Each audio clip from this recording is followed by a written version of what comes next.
Hi. The goal of our video lesson today is just going to be a quick overview of the Great Depression and its effect on the United States in context of leading up to World War II. So breakdowning from that, we want to talk about the New Deal and be able to define the 3 R's of the New Deal, as well as to explain the goal of the New Deal itself. And we also want to talk about FDR and his popularity. So this is just a little video lesson that's going to give us an intro to that. We would follow this with an extended group discussion. We'd want to have time as part of an assignment to listen to FDR's inaugural address, some excerpts, as well as the first fireside chat. And then there's a couple of video clips and a few things that I would like to supplement with this, but just for the sake of the confines of this video, this is what we're going to focus on. So those are our goals: to define the 3 R's of the New Deal, to identify the clear goal of the New Deal, and also to identify some reasons behind FDR's popularity.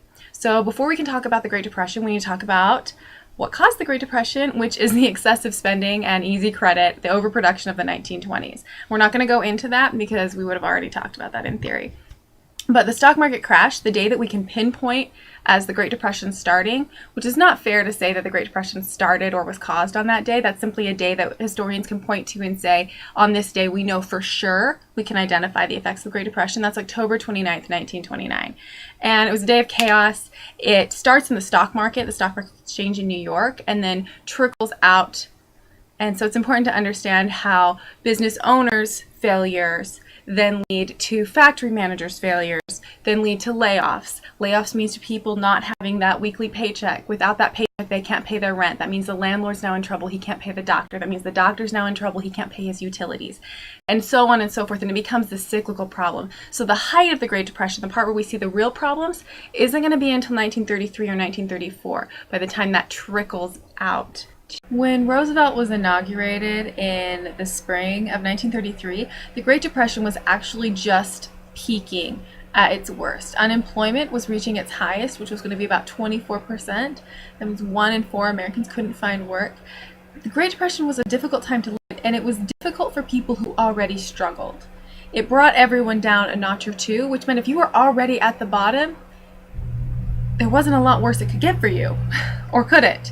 Because it was a time of home foreclosures, no business, no work.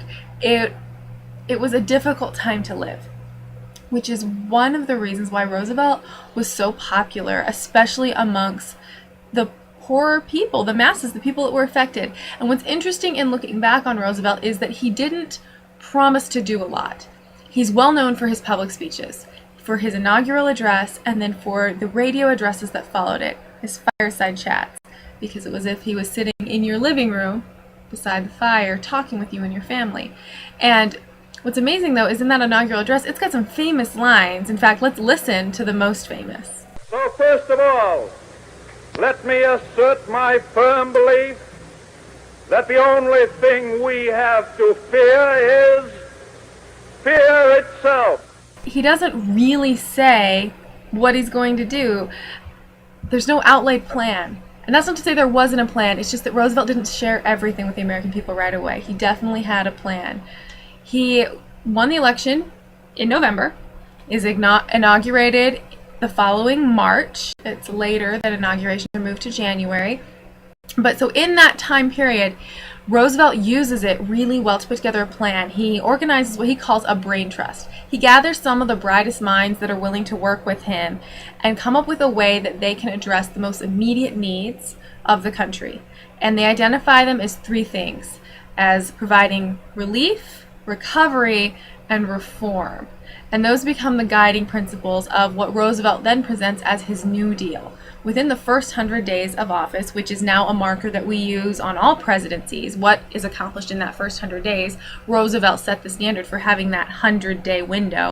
But within Roosevelt's first 100 days, he accomplishes a lot. There's a lot of new programs. There's a lot of new agencies that are created. He institutes a bank holiday to close the banks And then if they reopen, they've had time to assess what they have and what they owe. And if a bank reopened after the bank holiday, it created a greater trust in the American people because they knew that that bank was solid. So it really did slow down the bank runs. There's just a number of things that Roosevelt did in those first 100 days that really became kind of a guidepost for what the New Deal was going to be. That's what Roosevelt and his plan was referred to as the New Deal. The way that they were going to fix the country, get things back on track, provide relief, institute reform, and help the nation recover. Sometimes the programs that came out of the New Deal get collectively referred to as an alphabet soup because most of the programs became acronyms. They're very shortened to that, as that's they're remembered. But there's just a couple that I want to highlight for you as we look at what the goals of the New Deal were. Now, as I said before, it's the 3 R's: relief, recovery, and reform. First, let's look at relief, because that was the thing they wanted to look at first. How could they immediately help people right away? I mentioned before that under Hoover's rugged individualism, there weren't a lot of public welfare options. Well, that changed under the New Deal. They created programs that would help people right away. The best example of that is the Social Security Administration, which taxed workers to then provide an income for the aged and the ill, to provide a way for them who weren't able to work to get some money. That's how Social Security was paid for by the people who were working at the time. Of course, we know in the future that that creates a lot of issues, but in 1933, that was a great stopgap. The people who were working could pay a tax, and then the people who were unable to work because of health or age would then receive some income. Recovery was next. How could they get the country moving again? This is talking about getting people to work, because if someone can go to work, they can get a paycheck. With that paycheck, they can pay rent. The landlord's now got money that he can pay his bills, and it gets the money going back through the economy, back through the system. So we needed to get the nation into a recovery mode, and a lot of that had to do with creating programs that would provide work for people where they can earn a paycheck, and then doing work that needed to be done, or at least didn't hurt that it was being done. So one of the best examples for this is the Tennessee Valley Authority, or the TVA, which put in hydroelectric dams throughout rural Tennessee. It gave people work, it gave construction companies work, it gave contractors work, it gave men physical labor, it gave work to do, it paid lots of people lots of jobs, and in the end, when the project was done, people had electricity. So it benefited on both sides. So the TVA is my favorite example of the New Deal's recovery programs. And then the last one is reform. A plan to put into place laws and regulations that would prevent a Great Depression like this from ever happening again. Now, I mentioned at the beginning that the Great Depression was a result of overspending and easy credit of the 1920s. Well, one of the things that got put into place was the SEC, or the Securities and Exchange Commission. And what the SEC does is it regulates the stock market. It ensures the value of things, and it prevents people from buying on margin, which was a huge issue in the late 1920s and a big indicator of the crash. So that was one example of a reform that was put into place. Another example would be the FDIC, which federally insures banks, prevents banks from having a run or from having a closure because it requires them to keep a certain amount in their vaults, and it also guarantees that if something does happen to the bank, the government will pay out up to a certain amount back to the citizens. So those are just some examples of ways that we wanted to provide relief, recovery, and reform. Thanks for watching my mini video lesson. Just wanted to highlight a little bit about the Great Depression, focus on the 3 R's of the New Deal, and talk a little bit about President Roosevelt. Following the little mini lecture we just saw, I'd like to use something like Adobe Classroom where we can split the class up into breakout rooms, do a little jigsaw, look at the bank holiday speech, talk about the critics of FDR, and then take a closer look at some of the realities of living in the 1930s.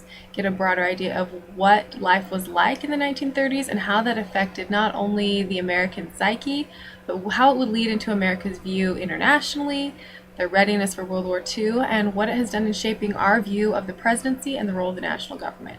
There's a lot of rich stuff we could dig into further, and having more student participation after a mini lecture is always the way to do it. Let students use their notes, have a way to build onto some primary sources, and deepen their understanding through communication. Thanks.